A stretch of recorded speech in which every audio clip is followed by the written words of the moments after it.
This week, we talk about the latest Deadpool and Wolverine rumors and news. We give our reaction to the first couple episodes of Star Wars The Acolyte. And we get really pumped up for some upcoming premieres coming to a streaming service near you. Welcome to the Infinite Taylorverse.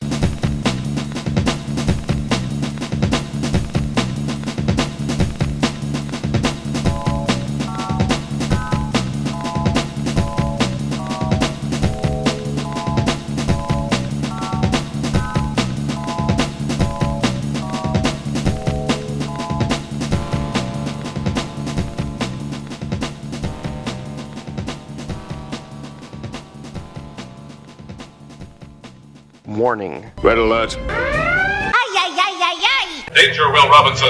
Danger. That's the emergency alert. This episode is full of spoilers for some of the latest and greatest nerdy movies and shows. Spoilers. Listener discretion is advised. What's up, everybody? Welcome to the Infinite Taylorverse podcast. I'm Billie Taylor. And I'm Taylor Oxner. And this week, we are coming at you guys like we always do with the latest and greatest things happening out there in the pop culture universe. But before we jump into what's been going on lately, Taylor, what have you been nerding out about this week, man? I have been nerding out about reading comics. I've been reading The Amazing Spider-Man, the run where he's like Parker Industries. Okay. Like he's the big guy there, and like Spider-Man's like their mascot, corporate mascot, like Iron Man and Stark Industries. And I've read a couple, I'm like 12 issues into it. And it's so far it's been pretty fun. Oh, nice. Well, this week, I've been nerding out about this show on Netflix called Dark. Have you heard of it? No. So the other night, I was sitting here thinking, man, I haven't really seen a good time travel story lately. So I Googled good time travel shows. That's all I typed in. And the number one hit was this show called Dark on Netflix. I've never even heard of it. It came out in 2020. And I watched the first episode, and it was a little slow, a little hard to get into. And also, it's a German show, so it's dubbed over with English, meaning the mouths and the words don't line up exactly. And that usually, maybe this makes me uncultured, but that usually makes me kind of stop and not get into it. Oh, really? Yeah, not always, but often. And I have to say, I told myself I'm going to stick this out for one episode. And at the very end of the first episode, there was a big twist. And instantly I was like, ooh, okay, I'm watching this. And then a couple more episodes go by, and it's 3 seasons. And this was, at this point, this was 3 days ago. And this morning I literally started season 3. I can't stop watching it.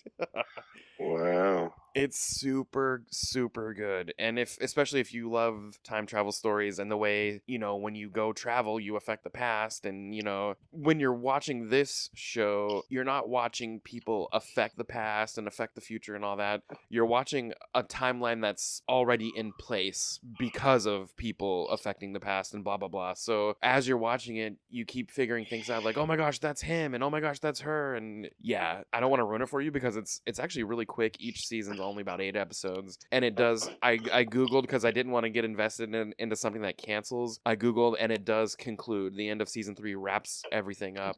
So I don't want to spoil everything because you should totally go watch it. Yeah. Did you ever watch Alphas? I did watch Alphas. That was a little while back. I remember watching that. That was a good one. Yeah. Do you remember how it ends? Man, It ends on a crazy cliffhanger. I remember getting really upset about that. So yeah, I hate when that happens. That's why. I know, me too. I was like, oh. That's why when I was about 3 episodes into this show, I stopped and Googled, does this show get canceled? And it does not. So I was very pleased about that. Awesome. Well, hey, let's jump into the news. Over with Marvel, we got a little bit of Deadpool and Wolverine news. This isn't so much plot news, but I saw this morning that the pre-sale tickets, which just went on sale a few days ago, they've already sold over $1 million in the first few days. So that's kind of crazy and kind of expected, I guess. Yeah. I'm so pumped about that movie. We're about a month away, and I'm getting so excited. Yeah, I haven't been excited. Like, I've been excited for Marvel movies, don't get me wrong. But, like, this one, I haven't been excited about, like, a big Marvel movie in a minute. Yeah. I think the last one I got this excited for was either Doctor Strange or the Spider-Man one. Yep. Maybe. I feel like I get pretty excited about all of them, and, maybe let down is the wrong word, but none of them carry that high that came with Endgame and things like that. Yeah. Yeah, I mean, the Spider-Man where we see all the different Spider-Men on it, that was to me a big high point. Oh yeah. And then the Doctor Strange seeing the Illuminati, that's a big high point. Yep. But yeah, there are moments in every movie that have good high points, but not like that. Oh yeah. And I feel like this one's gonna bring some high points. Oh yeah, you're gonna hear some crowd reaction. Oh yeah. Your favorite, right? Yeah. So might need to go in the middle of the day or something Yeah. for this one. But yeah. I did see this morning that there were going to be some plans for Scarlet Witch and Magneto to show up in this movie, and it talk about the whole how it hasn't hit on him being her father, but it sounds like that idea was completely scrapped at some point in the development. There's so many ideas out there where, oh man, this movie's going to have this and this and this, and it obviously makes sense that they can't put all that stuff in there. Yeah, it's just interesting that they're telling us all the stuff that was going to be in it, but isn't. Yeah. So, like, we're like, I wonder if they're setting our expectations now. Yeah. It's like, all right, guys, this movie's going to be pretty epic, but you guys are shooting for the moon here. Yeah. Also, a new report claims that Taylor Swift is not going to show up in this movie at all. And I wonder if that's a red herring. Oh, that bums me out. I really wanted her as Dazzler. I thought that would have been really cool. Yeah, same here. And you probably saw it earlier this week. There was that still of Lady Deadpool's legs. It doesn't show anything else but some legs, and you can clearly tell it's a woman dressed in the Deadpool suit. And people are like, oh my gosh, is this Taylor Swift? Is this Blake Lively? Who's it going to be? And then very shortly after, they're saying she's not supposed to be in it at all at this point. But again, these Marvel It's Blake folks... Lively, isn't it? You would think that's been the biggest rumor. It's either Blake Lively or Taylor Swift. Okay. Marvel's been known to have their actors say, oh yeah, we're not in this, and then boom, there they Yeah. are. That'll be a crazy big reveal if she shows up. Even for the smallest of parts, people will lose their minds. Yeah. Speaking of rumors, there were rumors that the mutants were going to show up during the Avengers Secret Wars movie, but now it's being said that they're not actually going to show up in that movie, but they're going to show up in projects after that movie. But the reason that it's going to happen that way is supposedly going to be explained in Deadpool and Wolverine. So I wonder what the heck they mean by that. What? Yeah. Maybe there's an event in this movie that makes the absence of mutants until a little bit later make sense. Maybe that's what I took from that. Doesn't make any sense to me at all. Yeah. Why are they holding back on this property still so much? Like, I just don't get it. Like, they just saw how much money they made with X-Men 97. Like, everyone liked it. Yeah. I don't know. To me, I feel like the X-Men are the team right now, like, would be really great to have. Oh yeah, I'm super pumped for when they finally do bring that to the big screen. Because as good as the early 2000s ones were, and they were definitely dated for their time, but I thought they were good. I can only imagine what they're going to be like, 25 years later with all the technology we have. It's going to be awesome. Oh yeah, absolutely. It's going to be nuts. The CGI, everything. Yeah. Another big rumor that we just got is it's all based on the actress Kristen Ritter posting some stuff on Instagram, but the big rumor now is we're going to see Jessica Jones again, but probably not until Daredevil Born Again Season 2. And the actor that played Luke Cage, he was recently asked some stuff in an interview, and he basically said he has not been approached and he does not foresee himself coming back to the MCU. So that's a bit of a bummer, but Yeah, I like him. yeah. I think I like the Luke Cage series besides Daredevil the most. I agree with that too. The Iron Fist one was just not amazing. You know what it is? I thought it was just not the right script and not the right actor. Yeah. That's how I feel about it. Yeah, I can agree with that. Just it on paper it looked like it would work, and then it just didn't work. That was like one of the few Marvel properties where I'm just like, yeah, that wasn't good, but we could talk about that stuff Yeah. all day. Oh yeah. I also saw that a solo Scarlet Witch movie is in the early stages of development, and that'll be good because I'm wanting to see, what's going on with that character. I'm dying to see what's up with White Vision, and hopefully they tie all that stuff up for us. Yeah. And I know Multiverse of Madness made it appear that she's dead, but they didn't really show that she's dead. Well, I mean, they thought she was dead after House of M. Yeah, so yeah, it would make sense that they would bring that into play. I wonder if they'll reverse House of M, and then that's how we're going to get some mutants. Maybe. I thought about that a while ago, but I think what they're going to do with that character is do like the Young Avengers Children's Crusade book, Yeah. where it's going to be the boys looking for her, Tommy and Billy Yeah. looking for her because she's their mother, and then she's with Doctor Doom. When they find her, they're like together to be betrothed, and the regular Avengers come in at a certain point. And yeah, it's a good book. Yeah, speaking of Doctor Doom, I'm very excited for them to throw the Fantastic Four into the mix. My kids saw a cartoon of Fantastic Four and asked me about when are we going to see those guys in the movies. And I said, well, not too long from now. I said, but there were some older movies and Oliver really wanted to watch them. So a couple weeks ago, we watched the 2 decent ones and then we also watched Fan Four Stick. Have you watched the one, the original Fantastic Four movie that never got released? It's on YouTube. A little while back, a few years back, I remember personally watching it, but no, as a family, we didn't watch it. But I forgot about that one. We should totally watch that. That, and then remember, there's 2 cartoons. There's the 90s animated one that we had, and then there was a Fantastic Four, like almost anime style one that came out. Yeah, we watched 2 or 3 of that one on Disney Plus. It didn't quite do it for us, but it wasn't awful or anything. But we did watch a few of those. Those were not too bad. Yeah, the 90s one's probably the best. Yep. So there's been a lot of talk about that Wonder Man series coming, and the latest talk says it's still happening. And then earlier this week they announced it's going to be 10 episodes, and we still don't have a release date or anything like that, but it's happening. So yeah, I want to watch it. I know. I knew I got all those Wonder Man comics for some reason. I actually really like that character for some reason. I don't know why. I like how they made him a villain for a short time too, and now he's back. It's just it's such a silly name for a character, Right? Wonder Man, and the fact that he's like a Hollywood stunt actor, and then he's also a regular Hollywood actor. It's crazy. Yeah. And he's best friends with Beast. Oh yeah, that would be an interesting way to pull in some mutants too. I mean, we've already seen Beast. That's right. Maybe he's from that world. Oh, I see. Maybe. Or maybe he just becomes friends with the Hank McCoy of the MCU. Yeah, who knows? But man, they can't get me this stuff fast enough. No, not at this point. Right? Well, over with DC, there's not a ton of news going on right now, but they did let us know that the Penguin series is going to release on Max in September. So we're a few months off from that happening, and it's supposed to bridge the gap between the Batman and the Batman 2, which will come shortly after that. And they keep sending out new casting information for the James Gunn's new Superman movie. And the latest one that I saw was that SNL alum Beck Bennett is going to be playing Steve Lombard. And I don't think they could have picked a more perfect person to play Steve Lombard.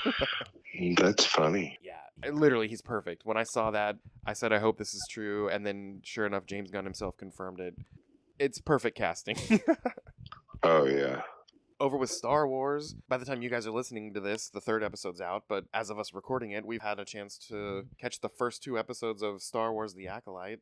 So those first 2 episodes were pretty good. I've only read a few of the comics, and I know there's a handful of novels and a bunch of comics that has already touched on this source material about the whole High Republic era, which takes place a little over 100 years before the prequel trilogy. And anyway, what little bit I've read, they did a really good job of adapting it onto the screen, and there was enough mystery to make it, make you wonder as a watcher, what's going on? What the heck? How could this have happened if she was there? So how does she do this? And then boom, everything's revealed, and it was really good. I don't want to get too spoilery yet, but some of the cool things that showed up were those Nemoidians, who were the Trade Federation conspirators from the prequel series, so we got to see that species. And let's see, what was her name? Vernestra Rowe from the comics. We got to see a live action version of her. Oh, and at the end of the 2nd episode, we got to see Kelnaka, and we've seen an animated Jedi Wookiee, but he was the first live action Jedi Wookiee, and I am super excited to see where they go with that character. But yeah, all in all, definitely go watch it. The largest Disney Plus premiere viewing numbers was on X-Men 97 episode 1, and then The Acolyte episode 1 beat those numbers, so that's kind of crazy. Wow. Yeah. The biggest rumor for the upcoming episodes is that Yoda is going to show up in this series, which makes perfect sense because, well, by the time we get to the Luke Skywalker era, Yoda's 900 years old, and this is just a little over 100 years before that time period. So Yoda showing up would be pretty awesome, actually, and it would make perfect sense. That'd be epic. That's about it with Star Wars, but elsewhere out there going on this coming week, we have on Thursday, the 13th, the season 4 premiere of The Boys comes out. I didn't realize it was coming that fast, but we're almost there. Wow. I feel like that show goes like, I don't know. I feel like we've just watched it not that long ago. But I actually like that Gen V show. I wanted them to bring that back. Yeah, that's probably why we felt like we were just seeing it, because we got to watch that show. Yeah. And then this weekend on Father's Day, Sunday the 16th of June, House of the Dragon Season 2 premieres. So for fans of that show, that's going to be awesome too. Oh, over the weekend, we got the first trailer for Tales of the Teenage Mutant Ninja Turtles. That's going to be a lot of fun. It's going to bridge the gap between the movie we recently got and then the next time we get a movie. And it just looked super fun. Those kids doing their voices are hilarious, and it's going to be on Paramount Plus, and it comes out August 9th. So if you haven't seen that trailer, go watch it. It looks awesome. Does Nickelodeon still do that? Turtles? I think so, because Nickelodeon is owned by Paramount at this point. So Yeah. all their stuff falls under that umbrella. But I do think it's still Nickelodeon at this point. Interesting. I thought that movie was awesome. Oh, yeah. It's so much So fun. I'm very excited for this show. Yeah, it's going to be great. We know at the end of the movie we got a glimpse of Shredder, and it doesn't look like Shredder's part of this show, but maybe we'll be surprised. Yeah. Well, I mean, why wouldn't he be, though? Right? Who else do you think the show would be about? They showed a villain named Bishop in the trailer, and I honestly don't recall that character from previous things. And that also could be, just something early in the series, and then we eventually get Shredder, but I don't know. Who knows? It looks like a lot of fun, and I can't wait to watch it. Yep, agreed. Last week, we got the latest episode of the new season of Doctor Who. We were introduced to this character called Rogue, who was played by Jonathan Groff, and that episode was epic. Very Bridgerton-esque from the time period, but there was a scene when this character called Rogue, who was a bounty hunter, was looking for these alien bad guys, just like the Doctor and Ruby looking for these alien bad guys. And Rogue traps the Doctor because he thinks he's one of these shape-shifting bad guys, but the Doctor, with a sonic screwdriver, makes his ship computer show up, and he shows all of his many faces from throughout the years, and it was just really cool to see this holographic projection of every face the Doctor has ever had. He even pulled in a face of an actor who did his voice on a radio show, and that was extremely unexpected. And it just shows that this whole Doctor Who thing, that just the surprises never end. But let's just say at the end of the episode, it was pretty tragic, and I hope we see more of this character, and it was awesome. One day I'll get caught up with that show. Yeah. I love watching it. It's just like there's so much of it. There really is. Oh, I just saw an announcement that for SpongeBob fans, fairly soon on Netflix, we're going to get a Plankton solo movie. So it's all about Plankton. It's following his point of view. The little bit I just saw artwork, but it looked funny already just from the artwork. So I know my kids are going to love that. That's hilarious. Yes. And the final thing I have on the list here is later this week on Netflix, we're getting an animated Ultraman movie called Ultraman Rising.